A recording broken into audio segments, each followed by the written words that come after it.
Most people think budgeting is simple. Track income, subtract expenses, repeat. But small mistakes hide in plain sight, quietly draining thousands every year. Skipping them now doesn't feel painful until the debt, missed opportunities, and wasted cash pile up. In this video, we're breaking down the 5 budgeting mistakes that cost people the most, why they go unnoticed, and how correcting them can free up serious money fast. Before we get started, if you want your budget to actually work, not just exist, hit subscribe. This is where money management gets real. 5. Not tracking your small purchases. You grab coffee on your way to work. $5, no big deal. You order lunch because you forgot to meal prep. $12. You subscribe to another streaming service you barely use. $10 a month. These small purchases feel harmless in the moment, but they add up fast. If you spend just $15 a day on random stuff, that's over $5,000 a year. Think about what you could do with that money. Pay off debt.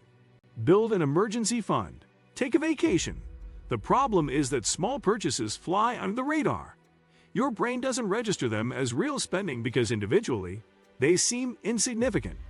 But death by 1,000 cuts is still death. Start tracking everything for just 1 month. Use an app, a spreadsheet, or even a notebook. Write down every single purchase, no matter how small. You'll be shocked at where your money actually goes. Once you see the pattern, you can make conscious choices instead of letting your money slip away without noticing. 4. Living without an emergency fund. Life doesn't care about your budget. Your car breaks down. Your laptop dies. You need an unexpected medical procedure. Without an emergency fund, these situations become financial disasters. You're forced to put everything on credit cards, paying interest on top of the original expense. Or worse, you drain your retirement accounts and face penalties. An emergency fund is your financial safety net. It protects you from the chaos that life throws at you. Most experts recommend saving 3 to 6 months of expenses, but even $1,000 is a great start. The key is to make it automatic. Set up a separate savings account that you don't touch unless it's a real emergency. No, a sale on shoes is not an emergency. Start small if you need to. Save $50 a month, then increase it as your income grows. The peace of mind alone is worth it. You'll sleep better knowing that when life happens, you're prepared. Your future self will thank you for building this cushion before you actually need it. 3. Ignoring high-interest debt. Credit card debt is one of the most dangerous forms of debt because it doesn't feel urgent at first. You're making the minimum payment every month, so it feels like you're being responsible. The bill isn't overdue. Nothing bad seems to be happening, but quietly, in the background, interest is doing serious damage. Most minimum payments barely touch the actual balance. They mostly cover interest, which means the debt hardly shrinks at all. When a credit card charges something like 18% interest, that's not just a number on a statement. It means you're losing money every single day the balance exists. Interest is being added daily or monthly, compounding against you. The longer the balance sits there, the more expensive it becomes. It's like carrying a heavy weight that slowly gets heavier the longer you ignore it. Take a simple example. Imagine you owe $5,000 on a credit card at 18% interest. If you only make minimum payments, you could end up paying more than $4,000 in interest over time. That's nearly as much as the original purchase itself. In other words, you're almost paying twice for the same things, once when you bought them, and again through interest. One of the biggest mistakes people make is treating all debt the same. They look at their bills and try to spread extra money evenly across everything. A little extra on the credit card, a little on the car loan, a little on the student loan. That feels fair, but it's not effective. Not all debt hurts you equally. High-interest debt is the most toxic, and it needs to be dealt with aggressively. That's where the avalanche method comes in. The idea is simple and logical. You continue making the minimum payments on all your debts to stay current.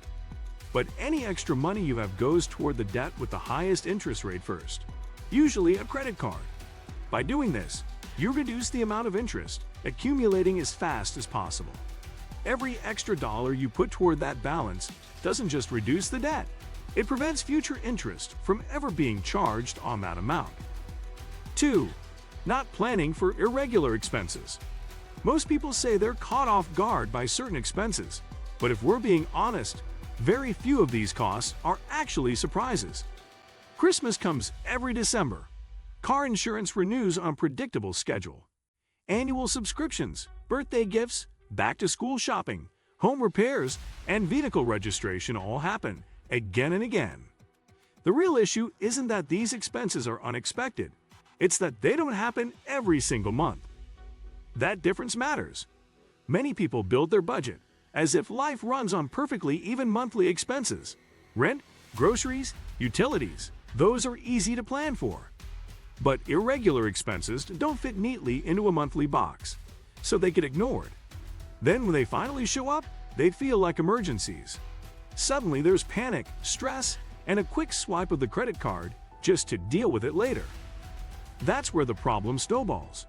Instead of calmly paying for something you knew was coming, you're now stuck paying interest for months on a charge you could have prepared for. One overlooked expense turns into long-term debt, and that cycle repeats over and over. The solution is simple but powerful. Start by writing down every irregular expense you can think of for an entire year. Don't rush this part. Include insurance premiums, car maintenance, registrations, holidays, birthdays, school supplies, subscriptions, travel, and anything else that doesn't happen monthly, but still happens regularly in your life. Once you have the list, add up the total annual cost. 1. Lifestyle inflation. This is the biggest budget killer, and most people don't even realize they're doing it. You get a raise at work. Great news, right? More money means more financial security. Except that's not what happens. Instead, you upgrade your apartment. You buy a nicer car. You start eating out more. Your expenses grow right along with your income, sometimes even faster.